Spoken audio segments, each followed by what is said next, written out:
সদ্য সমাপ্ত বিধানসভা নির্বাচনে বিজেপি আইপিএফটি সরকারের প্রত্যাবর্তন ঘটেছে। নতুন মন্ত্রিসভা শপথ গ্রহণ করেছে। মুখ্যমন্ত্রী হিসেবে ডক্টর মানিক সাহা ওনার দ্বিতীয় ইনিংস শুরু করেছেন। স্বাভাবিক কারণেই নতুন সরকার এবং নয়া মুখ্যমন্ত্রীর কাছে রাজ্যবাসীর অনেক আশা প্রত্যাশা রয়েছে। এই আশা প্রত্যাশাগুলিকে নিয়েই আমরা কিন্তু একটা অনুষ্ঠান আমরা করতে যাচ্ছি। সেই অনুষ্ঠানটার নাম হচ্ছে মুখ্যমন্ত্রী সমাবেশ। আজকে আমরা 13 প্রতাপগড় বিধানসভার কেন্দ্রে রয়েছি। চলুন জেনে নিই এই বিধানসভা এলাকার মানুষের কি চাহিদা প্রত্যাশা এবং আশা রয়েছে। দেশে মানে আমার মেয়েদের মহিলাদের যেমন সব সুযোগ সুবিধা থাকে, হ্যাঁ, চলতে ফিরতে যেমন কোনো প্রবলেম না হয়, হ্যাঁ, আমি মেয়েদের আরও বেশি সুযোগ সুবিধা দরকার। হ্যাঁ, জলের ব্যবস্থা, জল তো পাচ্ছি, সবসময় জল পাচ্ছি, জল গ্যাস এসব কোনো সমস্যাই হচ্ছে না। হ্যাঁ, স্কুলে কোনো সমস্যাই হচ্ছে না। আগে যেমন স্কুল কলেজে কত প্রবলেম দেখা যেত, এখন তো কোনো প্রবলেম দেখছি না, চলতে ফিরতে কোনো সমস্যাই হচ্ছে না। আগে মেয়েরা চলতে রাস্তাঘাটে করে তো সমস্যা হতো, কিন্তু এখন তো রাত্রে 12টার সময় আসলেও কোনো প্রবলেম হচ্ছে না। আমরা নিজেরাই তো আসি রাত্রেবেলা, হ্যাঁ, 8টা-9টার সময় আসি, কোনো প্রবলেম হয় না। বিবেকানন্দ বিদ্যা মন্দির হাই স্কুল, পশ্চিম প্রতাপগড়, বর্দোয়ালি। নতুন সরকার এসেছেন, তো আপনার কি প্রত্যাশা?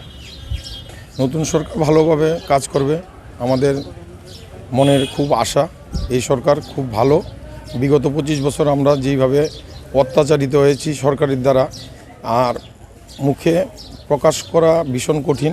আমাদের ওই বেসিকের 8% টাকা চাঁদা দিতে হতো, মিছিল মিটিংয়ে যেতে হতো, আমরা যেতাম না, তাই পানিশমেন্ট। আমি ছিলাম কৈলাসহর 10 বছর। তারপর এই সরকার আসার পরে, এই সরকারের আশীর্বাদে আমি 3 মাস পরে বদলি হয়ে বিবেকানন্দ বিদ্যা মন্দির স্কুলে এসেছি। এখন আমি সার্বিকভাবে এই সরকারের ভালো কাজ করার উদ্যোগকে সমর্থন জানাই। আগামী দিনে আরও ভালোভাবে কাজ করবে। আমাদের প্রথম এই সরকার এসে আশীর্বাদ হিসাবে পেয়েছি 7ম পে কমিশন, যা 25 বছর বিগত সরকার, বামফ্রন্ট সরকার আমাদের দেয়নি। 25 বছর না দেওয়ার পরে তারপরে এইবার যখন নতুন বিজেপি সরকার এসছে, আমরা 6 মাস পরে 7ম পে কমিশন পেয়েছি। 8,000 টাকা বৃদ্ধি হয়েছে আমার মতো সি ক্যাটাগরির শিক্ষকের, আর যারা বড় চাকরি করে বি ক্যাটাগরি, এ ক্যাটাগরি, তাদের আরও অনেক বেশি বেড়েছে। তার শিক্ষা ব্যবস্থা, আমাদের শিক্ষামন্ত্রী রতনলাল নাথ গত 5 বছরে খুব উন্নতি করেছে। বিদ্যাজ্যোতি স্কুল করেছে, বিদ্যাজ্যোতির মাধ্যমে অনেক স্টুডেন্ট ভর্তি হয়েছে, অনেক এখন স্টাইফেন্ড দেওয়া হচ্ছে, বছরে একবার স্টাইফেন্ড পায় বিদ্যাজ্যোতির স্টুডেন্টরা। পড়াশোনা খুব ভালো হচ্ছে, এবং এখন যেই বিদ্যাজ্যোতির শিক্ষকরা আছে তারা মাইনরিটি পড়াশোনা করা, সরকারের চাপ আছে। যেমন আমাদের যুগনগর গার্লস হাই স্কুল, এগুলো একটু একদম মানে বাজে অবস্থা, একটু মানে পরিমর্দিত করতে হবে। এবং যে অবস্থা নোংরা বাইরে, এবং বিল্ডিং আছে, বিল্ডিং একটু রিপেয়ারিং করতে হবে। খুব করুণ দশা। কম্পিউটার রুম আমি দেখেছি, কম্পিউটার রুমের মধ্যে লাইট নেই। আমাদের এবার নির্বাচনের আগে কম্পিউটার রুমে লাইট লাগিয়েছে, সব কিছু লাগিয়েছে, এখন হয়েছে। তবুও 5 লাখ টাকা লাগবে। এই স্কুলটার অন্তত একটু যদি উন্নতি করে সরকারের কাছে আমি আবেদন করব। আর প্রতাপগড়ে অনেক স্কুল আছে, স্কুলগুলি ভালোই চলছে। আমাদের সরকারও ভালোভাবে কাজ করছে, লক্ষ্য রাখছে। আর আমাদের যাতে আমরা শান্তিমতো থাকতে পারি বা আমরা বেশপাড়া সুন্দরভাবে করতাম পারি, এই নিয়ে আমরা মানে চাই আর কি, যাতে যাই জামালা নাও হয়। এটা কোনো কয়ে লাভ নাই। বাড়িঘর হইলে না, বাড়িঘরের মানে এই সুখ সুবিধা বা একটা ড্রেনের দরকার, বা এইভাবে তাহনের দরকার, জল পানি ছাড়তাম পারি না, আমরা একটু মুশকিল ইয়ান আছে। আমরা এইদিকে একটা ড্রেন হয় না, তো এটা খুব অনেক দিন ধরে জামালা হইতেছে, যে আমরা গাতা হইরে ওই কুয়ার মতন করে আমরা জল ছাড়ি। একজনের বাইক গেল ওই দরবার হোক, কেসকেসি হোক, ওইটা নিলে একটু জামালা আছে আর কি। প্রত্যাশা তো গত সরকার ভালো কাজ করেছে, এর থেকে আরো একটু ভালো কাজ করুক, এটাই চাই আমরা। আমরা যাতে সুন্দর মতো ব্যবসা করতে পারি, দ্রব্যমূল্যটা যাতে নিয়ন্ত্রণে থাকে, ভালো।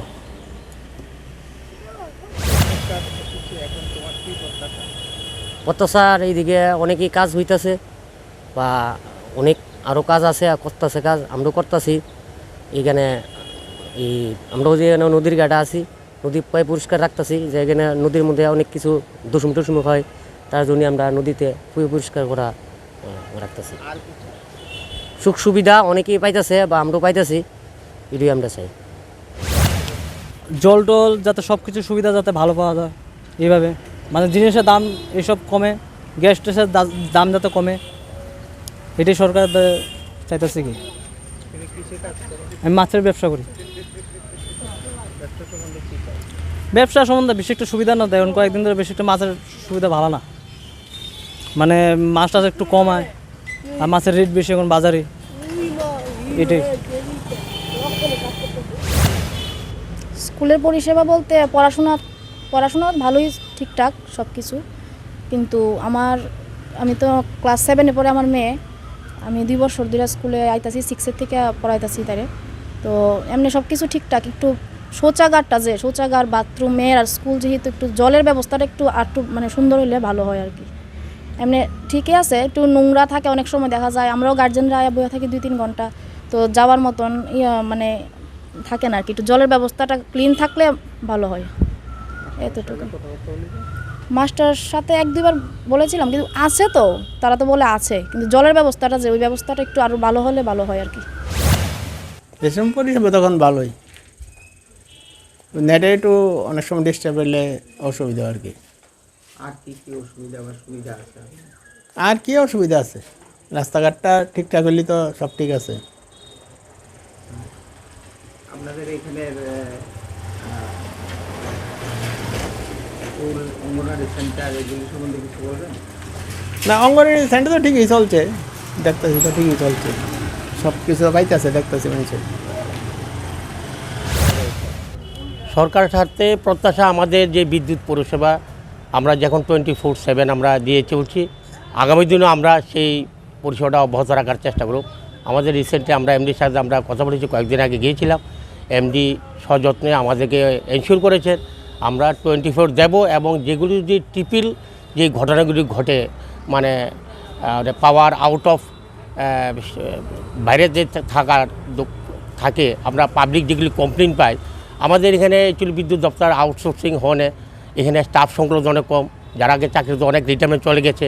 তৎসত্ত্বেও আমাদের দপ্তর, আমাদের সরকার এবং জনপ্রতিনিধি যারা আছে, প্রত্যেকে আমরা এই বিদ্যুৎ সেবাটাকে যত তাড়াতাড়ি দ্রুত গতিতে পাওয়ার পেতে পারে, বিশেষ করে ব্যক্তিগত আমি প্রতাপ করে। আচ্ছা, নতুন সরকার এসেছে, আপনার কি প্রত্যাশা? আমরা স্যার যাতে আমরা সুন্দর মতো চলতে পারি, দেশের উন্নতি হোক, আমরা সবাই যাতে ভালো মতো চলতে পারি, এটাই আমরা চাই। সবাই যাতে আনন্দ ফুর্তিতে আমরা দিন যায়, এই আমরা বক্তব্য। গ্যাসের ক্ষেত্রে আপনার গ্যাসের তো স্যার গ্যাস একটু দামটা বাড়ছে, তবে সবাই যদি ওখানে একই দরে চায় স্যার, তো আমারও নিতে হয় একই দামে, মানে এই আর কি। আমি নতুন সরকার হওয়ার পর 14 সালে হওয়ার পর আমি 21শে জানুয়ারি 1 তারিখ থেকে আমি ভাতা সরকার আমার করছে দিচ্ছে। তারপরে যারা 700 পাইতো তারা 1000 টাকা পাইতেছে, আর 1000 থেকে 2000 টাকা পাওয়ানে মানুষের অনেক উপকৃত হয়েছে। এই সরকার জন্য আরও নতুন কইরা গরিব মানুষের জন্য ভাতা চালু করে, সেইটি আমি আরও বলি। আর যারা গরিব অংশ মানুষ আছে তাদের প্রতি যদি গভর্নমেন্ট আরও কাজ দেয়, তাতে গভর্নমেন্টের অনেক সুযোগ সুবিধা পায়, সেই জন্য আমি আরও সরকারের কাছে আবেদন করছি। নতুন সরকারের কাছে তো অনেক কিছুরই প্রত্যাশা রয়েছে, এবং আশা করি সমস্ত প্রত্যাশাগুলি পূরণ হবে, যেগুলি আগামীতে হবে এবং যেগুলি হয়ে গেছে অতীতেও, আগামীতে আরও উন্নয়নের ধারা অব্যাহত থাকবে। কর্মসংস্থান নিয়ে বলতে গেলে, কর্মসংস্থান তো শুধুমাত্র সরকারি চাকুরি নয়, কর্মসংস্থান বলতে বোঝায় যে কর্মের ব্যবস্থা, যেটা বিগত দিনে আমরা দেখেছি মুখ্যমন্ত্রী আমাদের যুবকদের জন্য অনেক কর্মসংস্থানের ব্যবস্থা করেছে, যেরকম আমাদের যোগাযোগ ব্যবস্থা বাংলাদেশের সঙ্গে অনেকটাই উন্নত হয়েছে। নতুন সরকারের কাছে আমার অনেক প্রত্যাশাই ছিল, কি আমার বিপিএল অন্তর্দয় কার্ড পাইছি, এই সরকার আউনের পরে এই সুযোগ সুবিধা আমি সব কিছু পাইতেছি, এবং আমরা আশা রাখি এই সরকার যাতে আরও আমাদের গরিব মানুষের জন্য সহায়তা হাত বাড়িয়ে দেন, এটাই আমাদের আশা আকাঙ্ক্ষা। ব্যবসায় কি কি কাজ করেন আপনি? আমার একদম চায়ের দোকান, কত বছর যাবত? চায়ের দোকান প্রায় ও 5-6 বছর ধরে চলছে। ব্যবসা কেমন রয়েছে? আসি মোটামুটি খায়া বাচ্চা আছি আর কি।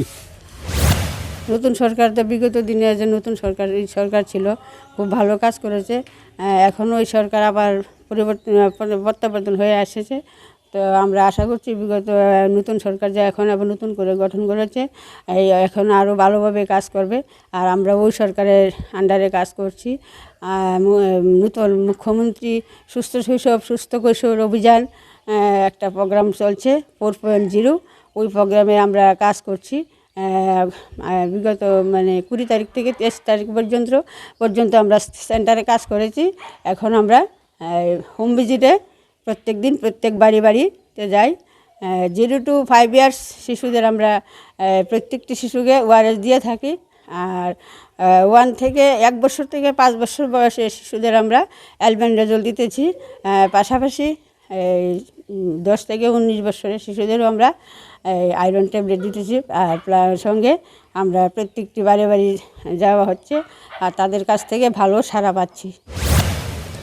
সরকারের কাছে প্রত্যাশা আমরা বাজারে যতটুকু নিয়েছি, আমরা যে মার্কেটটা আছে বিগত সরকারের আমলে যে মার্কেটটা করছে এই মার্কেটটা খুব একটা ইয়ে হয় না, এটা একটা অন্ধকূটার মতো বানিয়ে নিছে। এটা ডেভেলপ করার জন্য আমরা সরকারের কাছে প্রত্যাশা, এবং কিছু আমাদের ল্যাট্রিন এবং বাথরুম এগুলি আছে, এগুলিও খুব একটা সচ্ছল নাই, এটি আমরা চাই। আর বাজারের যে ডেলি প্রত্যেক দিন এলাকা থেকে প্রচুর কৃষকরা আসে এখানে সবজি নিয়ে। আর বসার জায়গাটা যে আছে, বসার জায়গাটা যে আছে খালি, কিন্তু যে বৃষ্টি হলে একটু কাদা জমাতে হয়, যাতে এগুলি পরিষ্কার ওইগুলি যাতে একটু উন্নয়ন করা হয়, এই দাবিটাই আমরা সরকারের কাছে রাখতেছি আর কি। আর বিশেষ করে দাবি রাখতেছি আমরা যে বিদ্যাসাগর বাজার একটা যে মার্কেট আছে, মার্কেটটা ডেভেলপ করার জন্য। স্কুলে আমাদের এখন যে আমাদের আগে ছিল একটা জলের বিরাট সমস্যা ছিল বিগত সরকারের আমলে, বাম সরকারের আমলে এই স্কুলে জলের বিরাট শর্ট ছিল। কিন্তু আমাদের এলাকার বিধায়ক মাননীয় রেবতী মোহন দাস মহাশয়, উনি আমাদের একটা সাবমার্সিবল বসায় দেওয়া এই জলের সমস্যাটা বিরাট একটা উপকার উনি করেছেন। প্রথমেই উনি এটা করে দিয়েছেন, দিয়ে আমাদের জলের সমস্যাটা শেষ করে দিয়েছেন। আচ্ছা, তারপর আমাদের নতুন ল্যাট্রিনও দুইটা নতুন ল্যাট্রিনও উনি কাজ শুরু করে দিয়েছিলেন সরকার আমলে, ইলেকশনের আগেই কাজও চলছে। স্কুলের মোটামুটি পরিকাঠামো ভালো। আমাদের স্কুলে আছে মর্নিং সেকশনে 310 জন স্টুডেন্ট, টিচার আছি আমরা 8 জন, দিব্যাঙ্গ 2 জন আর 6 জন আমরা এমনি স্টাফ আছি। বয়েজ মেল টিচার আছি 3 জন আর ফিমেল আছি 5 জন, টোটাল 8 জন আমরা আছি টিচার। আমরা যদি 2-3 জন টিচার্স হইতো তাহলে আমরা স্কুলটা সুন্দর চললে। নিউজ ভ্যানগার্ডের মুখ্যমন্ত্রী সমাবেশী অনুষ্ঠানে আমরা ত্রিপুরা রাজ্যের 7টি বিধানসভা এলাকায় আমাদের প্রত্যেকটি টিম এখানে কাজ করছে। আমরা এলাকার সংশ্লিষ্ট বিধানসভা এলাকার মানুষের সাথে কথা বলছি, মানুষের প্রত্যাশা কী, চাহিদা কী, আশা কী, এই নিয়ে কথাবার্তা বলেছি। আজকে আমরা 13 প্রতাপগড় বিধানসভা ছিলাম। শুনলেন এখানকার স্থানীয় বাসিন্দাদের কী প্রত্যাশা সরকারের কাছে। একদিকে তারা যেমন সরকারের কাজের ভূয়সী প্রশংসা করেছেন, ঠিক অন্যদিকে এই উন্নয়নের ধারাকে অব্যাহত রাখার জন্য সেখানে তারা থাকবে বলে তারা আশা পোষণ করেছেন। ক্যামেরায় অর্পণের সাথে আমি বিশ্বজিৎ, নিউজ ভ্যানগার্ড।